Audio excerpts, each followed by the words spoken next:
Hey everybody, how you doing? This is Hanabi Ahayati Elohim, Prophet of the Most High God, Malek Brian ben Yochanan ben David. And I wanted to come to you guys real quick about something.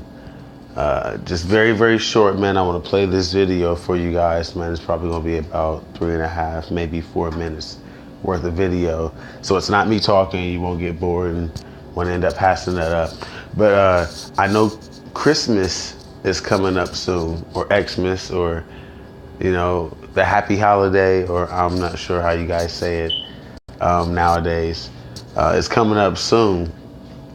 And, you know, I wanted to point out two specific things. First and foremost, I want to point out, you know, for all you parents that are still going to be showing your kids or telling your kids or encouraging your kids about to believe in Santa Claus, don't forget, we just recently learned, you know, just a part of the true story of Santa Claus a few years back with that good old movie Krampus. We just learned that Santa Claus didn't run around with elves, but he ran around with little demons that would snatch your kid up, beat your kid, punish them somehow if they felt they deserved it. So make sure when you tucking them in at night and you tell them about Santa, you tell them about Krampus also, okay? But don't nobody really want to do that. Even if I told my kids about Santa, I wouldn't want to tell them about Krampus. Not unless I was being funny. That would be hilarious. That would be freaking hilarious. I'm sorry. But yeah, I would want to tell them anything that's good and beautiful, you know, and fun-loving and happy and joyful. You know, I wouldn't want to tell them something to be fearing. You know, what parent would want to do that to their child, to traumatize their child? You know, just before Christmas, the night before Christmas, you know, Christmas Eve, you're gonna remind them about Krampus. You know, I mean,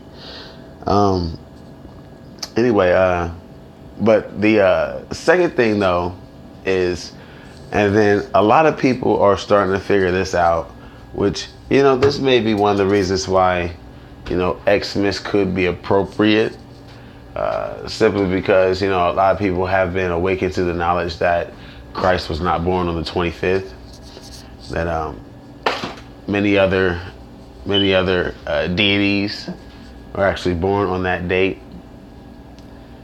But the purpose of this video, it does go along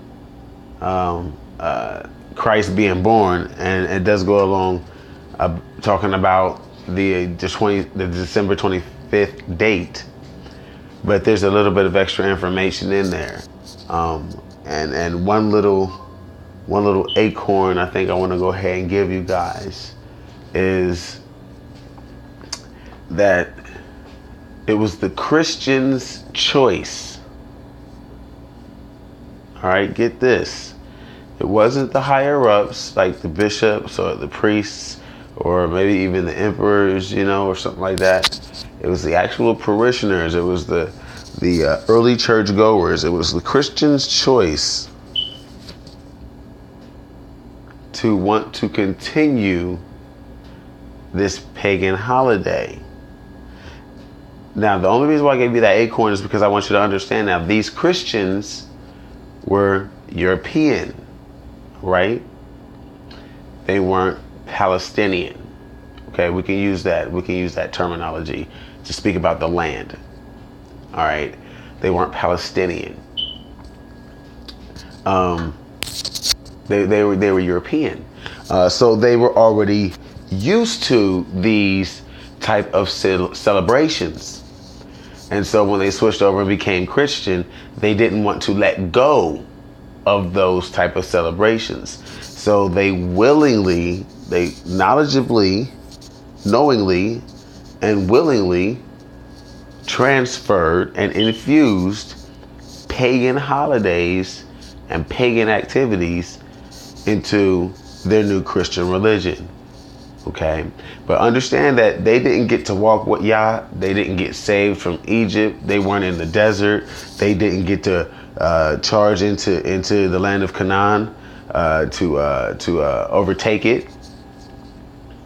They didn't get enslaved and then rescued from both Assyria and Babylon by Yahuwah. So they didn't go through the changes and the ups and downs to understand how serious God was when he was talking about do not mix, do not worship any other God above me. They didn't understand that because they already came from a pantheon of gods. So they didn't have a situation where one God was saying, well, you can't worship any other gods. I'm the only God to worship. They didn't have that concept, that understanding. It was still new to them. All right. And within that worship, they didn't understand the concept also is that, some of that the practices, the ceremonies, the rituals, excuse me, even the happy occasions, parties, festivals, these type of events, that's a form of worship. And that's a form of acknowledgement. And they didn't understand that they were really merging the worship of their old gods with the worship of their new God. What they thought in their mind, for the most part, was them just continuing on in a traditional manner or fashion what they already had been doing for so long. This is what they were accustomed to, and they wanted it to joyfully be a part of their new religion. It was a transference. It wasn't an inclusion more than it was a transference. It was a taking away and then applying it more than it was, a merging together in their mind. But those who know the Bible and those who know Yahuwah know that in his mind, that's a merging. You're sharing his glory. He gave you festivals to follow. So anyway, let me go ahead and stop talking. And let me play this video. But for the first 300 years after Jesus lived and died, December 25th was not Christmas. Christians celebrated the birth of Jesus on an entirely different day. The birth of Jesus originally was celebrated along with the visit of the Magi and the baptism on January 6th. And we have evidence for that as early as the end of the 2nd century, beginning of the 3rd. Others place the birth of Christ as late as April 21st or May 1st. The date of December 25th does not come around until the 4th century. Today, no one knows why early Christians celebrated the birth of Jesus in January, April, or May. But an ancient story reveals why, in the 4th century, Christians began to celebrate Christmas on December 25th. The answer lies in the traditions of a powerful pagan god.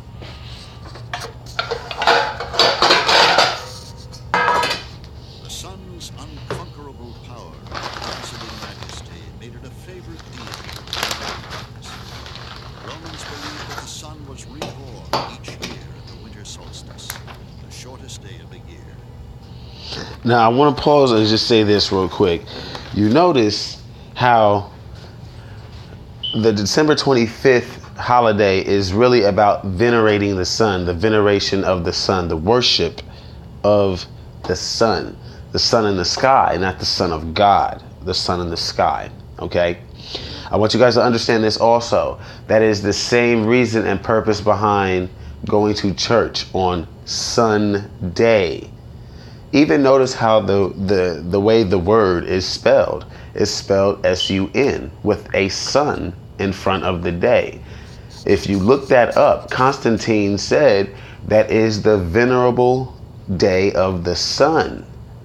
And so within the new religion, the Son of God or the Son of Righteousness shall be worshipped therefore from hence on that day. The reason for me to say that is because I'm going to be talking about the 10 Commandments a little bit later on today. And the 4th commandment says, remember the Sabbath day and to keep it holy. Out of 10 commandments, 9 of them says, thou shalt do this or not do that. But 1 of them tells you to remember. Why did God already know that this day was going to be forgotten? Why did he already know to tell us to remember? He didn't say thou shalt make sure you will keep the Sabbath day. No, he said remember it. In other words, don't forget it. Because later in the Bible, it does say that someone would come along, and it's actually in the book of Daniel, that someone would come along looking to change the set times and the appointed times and rituals, the appointed times and festivals. So, this was already prophesied that this was going to happen. In the book of Daniel, it was already prophesied that somebody was going to come along and they was going to change the specific appointed times for prayer, for ritualistic sacrifice, and change around what holidays or what festivals one should keep in reference to honoring the God of the universe. Okay, let's finish this. On that day, the sun vanquished winter's cold and darkness, bringing new light and warm, long days of spring.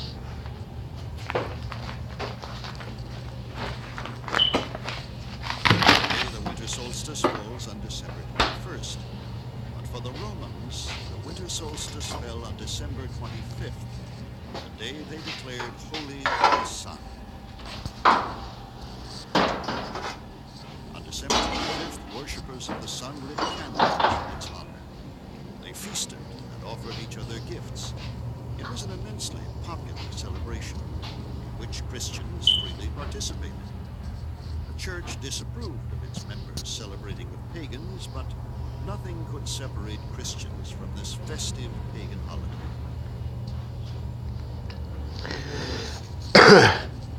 Okay, as you see, nothing could separate the newly converted Christians from what was so deeply set in their heart, which was their ritualistic, traditional, pagan festivals and activities, such as this holiday that was celebrated on Christmas. So this holiday for Christmas that's coming up, it's not about Christ. That's why I say that it might be a good thing now that they use Xmas instead of Christmas. Because I was talking to my kids a few days back, and I was telling them, well, think about the 2 words that the compound word Christmas is made up of. Christ and mas. Mas is a Spanish word for more. So Christmas is supposed to be about more Christ. But as we all know, as the years have gone down, the decades more specifically for some of us older folks, Christmas has become less and less and less and less and less about Christ. It should be called Christmenos, because it's Christless. It's more about materialism and gift giving. The reason being it's about materialism and gift giving and the festivities and the festiveness of the spirit of it all is because it's coming back full circle to its origin. Its origin is in Europe, is in Rome, is in Italy. Its origin is with pagans. It is not with those who are from the Holy Land. So eventually it's going to have to separate itself and realign itself with its nature, with its natural beginning, its natural origin. And its natural origin, its nature, is to be festive and be gift giving for the veneration or the worship of the sun. and subsequently the warmer months coming behind the winter. That is the true purpose of what we now call Christmas. It's not about Christ whatsoever. Never has been, never will be. And even more so much as it never has been and never will be, it is now returning back to its origin. It is, in hundreds of years past, Christmas was a big Christ deal. It was a big Christ-based deal. I mean, people were serious about going to church. I mean, you couldn't turn on the TV without some kind of a Christmas movie that involved church or Christianity or religion or spirituality whatsoever. Even in my teenage years, I recall this. It was very hard to come by. Very hard to come by. But as time moves forward, this holiday knows that it knows that it's in an improper place, and it also knows what its proper place is. So it is reaching naturally out back for its proper placement. It's reaching out simply to be a holiday of festivities, gift giving, and veneration or happiness or joy or worship for the sake of the sun in the sky, that soon there will be warmer weather and longer days.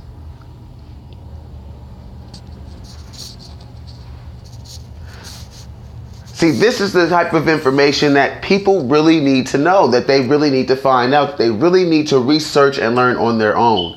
They won't teach you this in church. The one main reason why they won't teach you this in church is because most likely right next to the pastor there will be a freaking Christmas tree, all nicely and beautifully decorated. And little do you guys know, but there is a mention in the Bible about people who wanted to go out into the woods and decorate trees.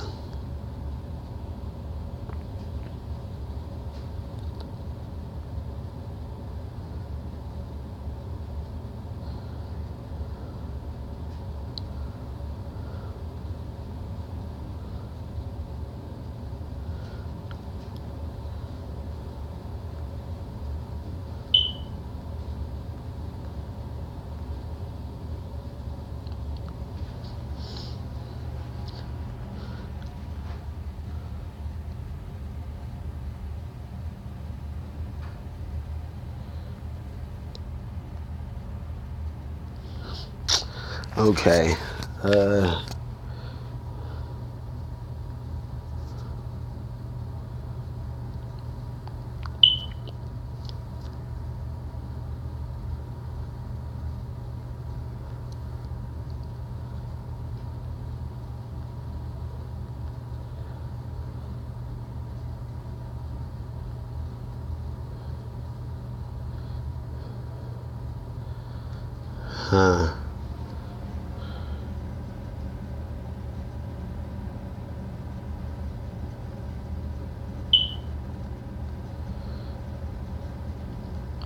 Okay, here it is. Here it is in Isaiah. I obviously I didn't know the correct terminology to pull it right up, but I am familiar with this verse, okay? Although I am not proficient with it, I am familiar with it, and I do know that it's in here. And there's a purpose for me to point this out. Again, Christmas is coming up very, very soon. And I've already put out a post that you people are talking to your kids about Santa Claus, but you don't want to tell them about Christ. Almost every adult in America will stand right in front of you and say, Santa Claus is not real. He's made up. He's an imaginary figure made and meant for the joy and the happiness of children for Christmas. But if you can make up that kind of an explanation for a person who used to run around with a demon that would torment your child if your child was bad on the naughty list, then why can't you make that kind of an explanation for a person who had supposedly came and died to make sure that your child can live in paradise? So let's see what this conversation is here about the tree. 57:5. Okay.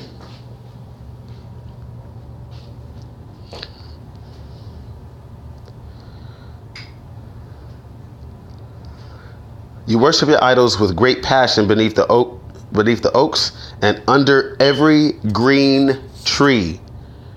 Green tree. Evergreen tree. Evergreen. You worship your idols with great passion beneath your evergreen tree. You can turn every into ever. Beneath your evergreen tree. This is Yahuwah talking to the Israelites who were picking up some of the Canaanite ways and starting to celebrate and utilize their festivals and festive practices. And Yahuwah says, but you come here, you witches, children. He's not even talking to them as if they are his own offspring anymore. He's calling them witches, children. You offspring of adulterers and prostitutes. In other words, people who would display themselves for the sake and the use of other gods instead of Yahuwah himself. It says, whom do you mock, making faces and sticking out your tongues, you children of sinners and liars? You worship your idols with great passion beneath the oaks and under evergreen trees. You sacrifice your children down in the valleys among the jagged rocks and the cliffs. Your gods are the smooth stones in the valleys. You worship them with liquid offerings and grain offerings. I mean, isn't that what goes on for Christmas? Massive liquid offerings, grain offerings. Massive parties and festivals and festivities beneath the evergreen tree. When you guys sit under that tree and you're ripping open your presents, don't you do that with passion, with heartfelt emotion? I know I used to. When my mom was having me celebrate this ridiculous pagan holiday that does nothing but celebrate selfishness and consumerism, socialism.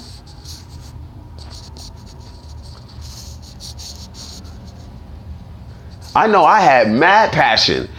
I mean, my eyes are aglow, hoping when I rip this paper off, it's exactly what I asked for. It's exactly what I wanted. But I want to tell you this as I end this video. There was a purpose for this holiday to end up becoming merged with Christianity and with the celebration and the worship of Christ and Yahuwah. It's because it is meant to be a mockery of what Yahuwah had done through Yahushua, Christ, his son, Hamashiach.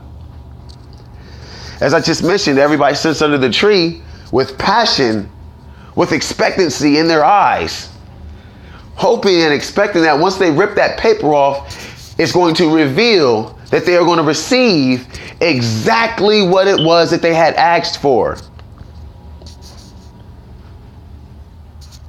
And that's what God had already given you. Exactly what you asked for.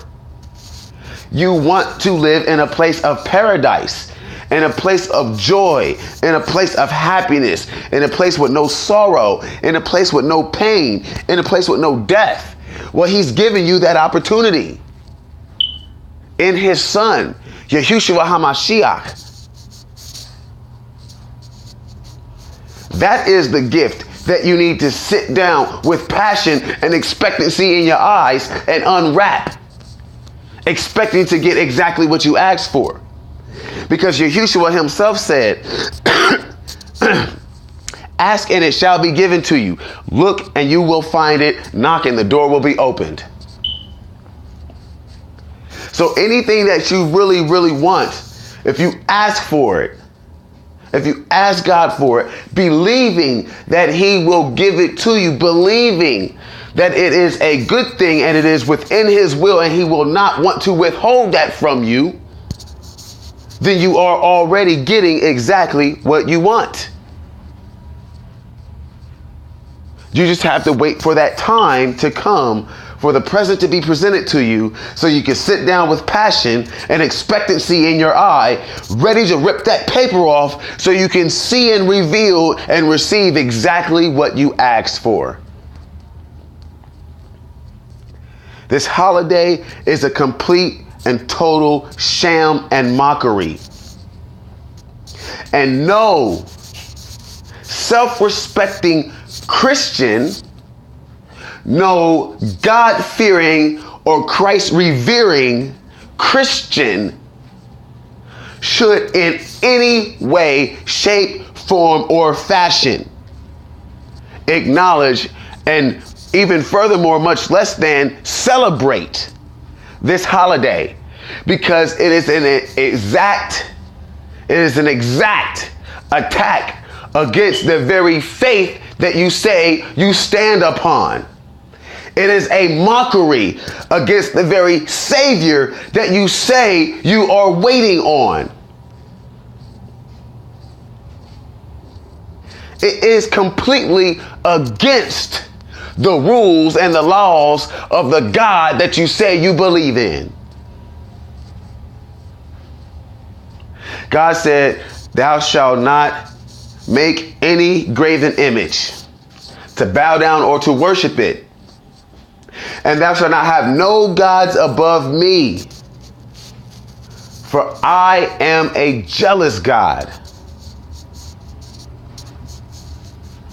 holy and true, and will not share my, what do you say? Praise.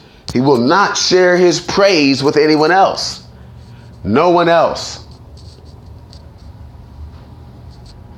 So when you celebrate Christmas, you're really celebrating Adonis and any other Greco-Roman sun deity. That's what you're really celebrating on Christmas. And if you say you're not celebrating that, well, then you're just simply celebrating the fact that you get a bunch of gifts, that you get to have somebody spend a bunch of money on you, and you get to rip this paper up and create all this trash for these gifts and these items that you're probably only going to like for about 6 months. That is the truth about this holiday. So I'm really urging my voice and reaching out to all those who say that they are people of the book, people of the flock, children of God. If you claim any one of those titles, then you need to renounce Christmas as well as Easter right this very day. And do not look back. Christ said, those who put their hand to the plow and look back are not worthy to follow me. Y'all need to put y'all's hand to that plow. Plow right through Christmas, plow right through Easter, and do not look back. These are not the festivals nor the holidays that Yahuwah said that his people are to acknowledge, to celebrate, and to follow. And that's all that I'm going to say. I hope that this word reached you well, and I pray that you all are blessed. Baruch Shalom.